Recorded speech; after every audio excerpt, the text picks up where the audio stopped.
Shalom, salam, shalom, salam, salam, shalom, salam, shalom,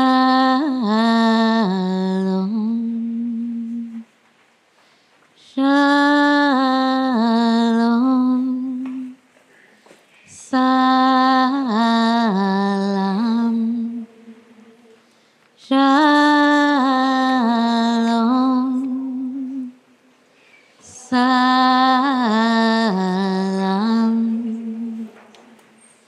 salam, shalom,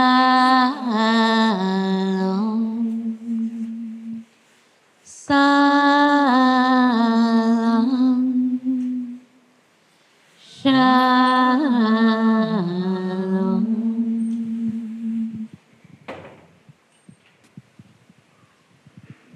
Good evening, everyone. It gives me such joy to be sitting here with one of my héroes, Gustavo Santaolalla, whose music really permeates the soundscape of my life.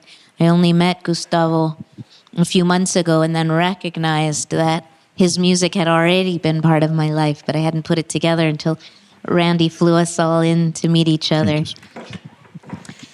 And so I am someone for whom, like so many of you, music is the most sacred thing in my life. So I talk a lot, I write a lot of books, but my place of refuge and quickening is music. And also silence. And I don't know if I've ever really encountered anyone who named the mutual dependency or interdependency of music and silence on the spiritual path. So I'd like to just begin. I know that's a very open-ended question, but for you, Gustavo, as a music maker, what is that relationship between the music and the silence? Well, we start talking a little bit about that yesterday. Right, with Jim. Yeah, and really, silence is the canvas where sound happens, and we have to honor that canvas, that silence. And for me, I rely very much in my compositions in those moments. You know, I always like to think about eloquent silences that are full of information. You know, sometimes I say that silence can sound louder than any note. And silence also, you know, is space and time, you know.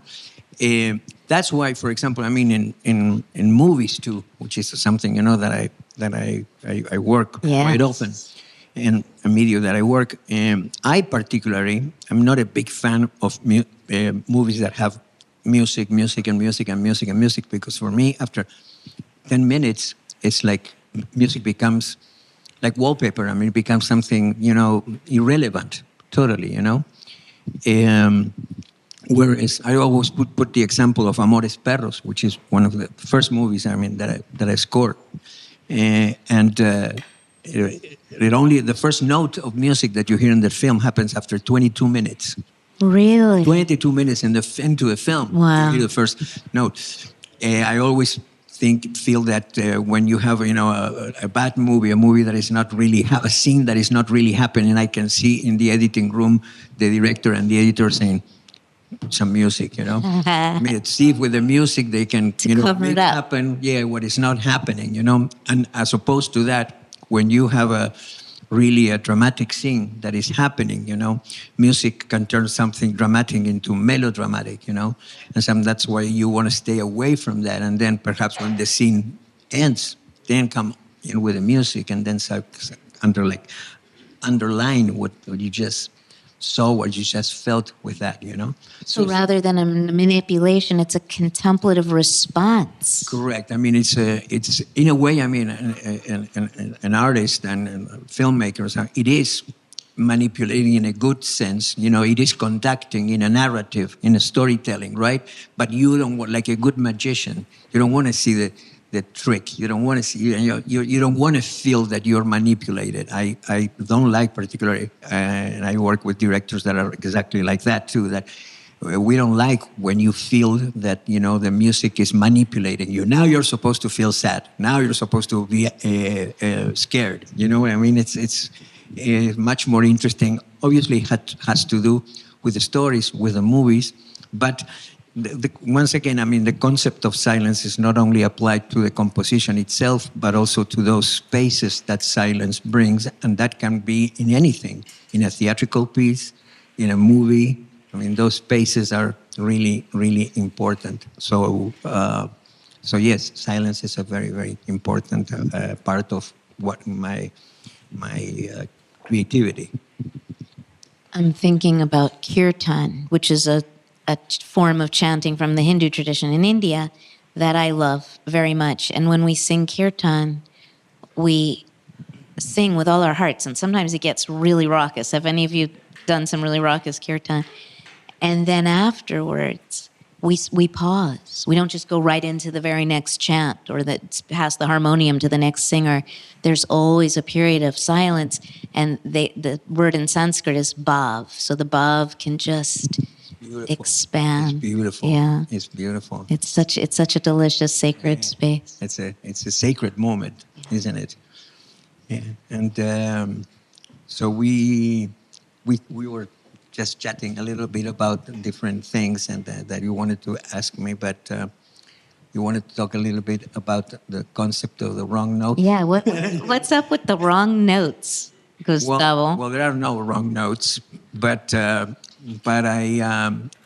think, I mean, I like to think of I pay attention a lot to mistakes, quote unquote mistakes, because sometimes a mistake when you're creating something can become, I mean, the perfect thing. You know what I mean? That's why you always have to pay attention. I mean, there are mistakes that are just that, plain mistakes. But there are mistakes that are great findings. There are amazing gems that are there to be discovered, And if you just discard it because you think, oh, it's a mistake, because let's say, I'm writing a piece and I'm playing something and then, I'm repeating the same thing so I can memorize it, because I don't write it. And suddenly, boom, my finger goes to somewhere else, and go, whoa, what is that, And suddenly, let's pay attention. I mean, and then that was exactly the note that somehow will make the difference in this piece, right? And I have a story regarding that. When I came to the States, and I was in 1978, and the military junta was at full force in Argentina. And so I came to the States, and I was coming from a place where, I was put in jail just for having long hair and playing electric guitar. I didn't do any drugs. I didn't belong to any political party. As a matter of fact, I led almost monastic life in those years. But still, for them, I represented, I guess, a threat just because I had long hair and played electric guitar, right? So when I arrived to the United States, I was really disappointed because I was coming, like I was part of that Woodstock generation. I was part of that, generation that we wanted to change the world with the music. I still want to change the world with them, at least make some changes in the world, right? So I found a rock scene that was totally commercialized and corporate. The bands were Kansas and Journey and Boston and Styx, all these groups that I really didn't like, But at the same time, there was all this new thing happening, with bands like the Ramones and, the Sex Pistols and all this new wave and punk stuff. And I said, man, I wasn't here in the 60s, but I'm not missing this. So in any case, I cut my hair, I got my skinny tie, and I put together a band, It was kind of a punk, jazz, new wave band. So, but I started writing new stuff, right? always me. I mean, through my years and my compositions, I can always see if you listen to stuff that I wrote when I was 17 years old. I mean, I always say that the first album that I did when I was 18, it's an album by Arcoiris, that band. You can find it in Spotify. Has a pink cover and a beautiful symbol, triangle in the cover. That album is a blueprint of my whole career. Wow. There is everything, the movies, my songs, you can find. Interesting. So in any case, I wrote all this bunch of new stuff. I put together a cassette in those days, right? And I sent that cassette to everywhere in Los Angeles, and crickets, nothing. Only one guy answered and said, I want to meet with you. Great. It was a publisher, a publishing company, an important guy. So I met with a guy. We play the tape. We listen to the tape. I play some of my songs with just there live. And so then we talk. And when we talk, the guy said, well, I have to say, I love your voice. I like, your songs. Great. But every single song, every single piece of music, there's a moment that you seem to hit the wrong chord, the wrong note.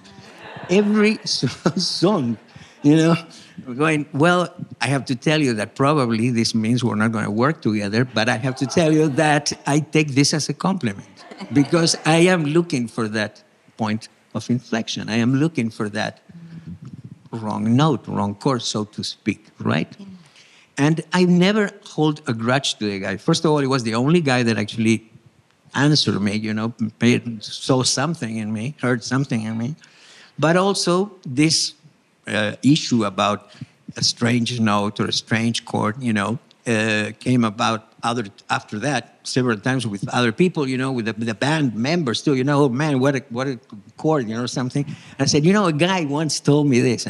So now cuts the scene, like in the movies, and 30 years later or something, there's this big tribute to Neil Young, and lots of people in the industry are there. And I was with another guy from the industry. He said, come on, I wanted to introduce you to this guy, it's a big guy. And it was that guy. Oh, wow. That guy. Because I wanted to do something with Bajo Fondo and Tom Waits, and he worked with Tom Waits and stuff. So somebody already had talked to him about me, but obviously I was Gustavo, the Oscar guy, the guy that won the Oscars, Right. Of course. So they introduced me to me, hi, oh, Gustavo, yeah, the Oscars, yeah, great. And I said, no, you don't remember, but, we we met many years ago, we met, and you told me something that I never forgot, and I could tell the guy was like, what did I tell this guy, perhaps, he said, I never hold a grudge on anything. I said, you told me something incredible. You told me that my music, my songs had, they were great, and my voice and my writing, everything, but at a certain point, I seemed to hit the wrong chord, the wrong note, And I'm going to tell you a story now. When I met Anne Hathaway, one of the actresses of Brokeback Mountain, she told me about the first theme that happens in the movie, and the album too. It goes, ding, ding, and it was already that thing. It's a weird thing. I'll show it to you later. Yeah. And then it goes to a moment that goes, ding, and it's that chord, right? And then she said, and when you hit that dissonant chord, I said, this guy's a genius. So I told him this story, So I told him this story, and the guy couldn't believe it. He was really, it was a really beautiful moment.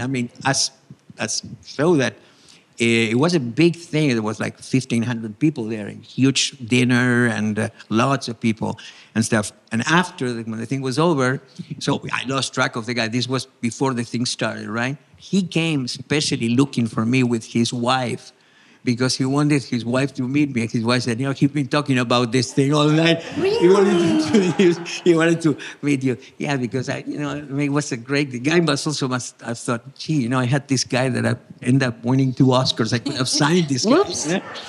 Or whatever, I don't know. But now I think he took it really nice, and it was a great moment. And so there are no wrong notes. No wrong notes. Chords, Yeah. right? That's what I try to tell people about writing too. That is such a great story. I'm taking it with me. You're not in trouble. Wrong notes. Exactly.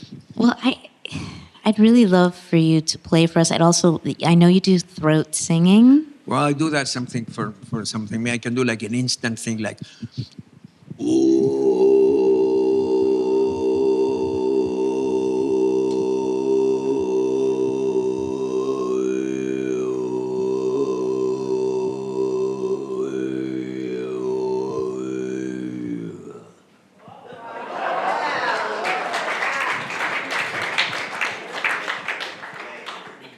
That is amazing.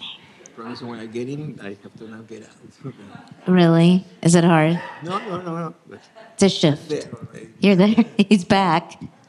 Where did you But go? that happened. That I one morning I just got up and there was a piece that I produced by a group, by a band, and that was in this particular key, and I just I mean I love to listen to music from all around the world, so I've heard the Tibetan monks sang. So somehow my feel is that I remembered it. My feel is that suddenly it came to me and it just went like, oh, oh, oh, oh, oh.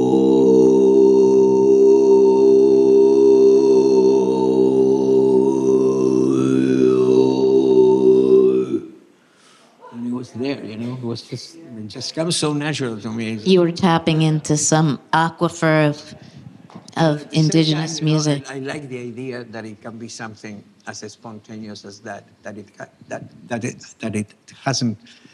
That it's not need to be make it, you know, about. I mean, it's beautiful when I do it in my privacy, and I do it. But I also like to do it like this, to in a way, in a make it, you know, something that is as simple as that, as doing. And find it. It's there, you know. I have taught several people to do it. So I'm open if anybody wants to. I'll teach you afterwards. Well, Gustavo, I think I'm going to scoot off the stage so that you can share your music with us, but at least a taste. I just want to honor the way that you've reclaimed indigenous music from your own land into everything you do. And you know, you're in the mainstream, you're in TV and movies, but your soul is so rooted in indigenous wisdom and in. Thank you so much. I mean, the issue about identity, I find it very important, and I realized that since a very early age. I think that identity is something also that is that expands. I mean, the first identity is who are you at your home, right? Who are you in relationship to your brother or your sister, or you know? Then who are you in the block? Then who are you in your neighborhood? Who are you in your city? Who are you in your country? Who are you, you know? Who are you? And you know, now I'm a Latin that lives in the United States, but that comes from Argentina, you know, and that had done a lot of stuff in Mexico. So all those elements are part now of my identity. But I've never have forgotten, or I've never lost the contact that appears in my music, you know, from the very start point of my root. Yeah. You know, you got to go to that little hair, that where the root starts, you know, and then expands, obviously, because at the end we are from planet Earth too. That's part of our identity too, Yeah. of all our identities. But it's very important. So I really appreciate that you can, like The Last of Us, you know, feel Yeah. for a video game, you know, Americana. Right. No, tell that it's in 6/8, you know, so as far as that I know in music. It's a rhythm almost of a chacarera, you know, and it was written in the Ron Rocco, you know. Yes. So I mean, yeah, nobody even thinks about that, you know what I mean? But it's there. Yeah. And I know, like in the guitar in Propac Mountain, there is a Tahualpa Yupanqui there in those silences and in those stops, you know. So it's part of my identity, and it'll be with me until I go to my next step, you know. Your next step. And it's a gift to us. Muchísimas gracias, hermano. Muchas gracias a ustedes. Thank you to all of you. Thank you. Thank you.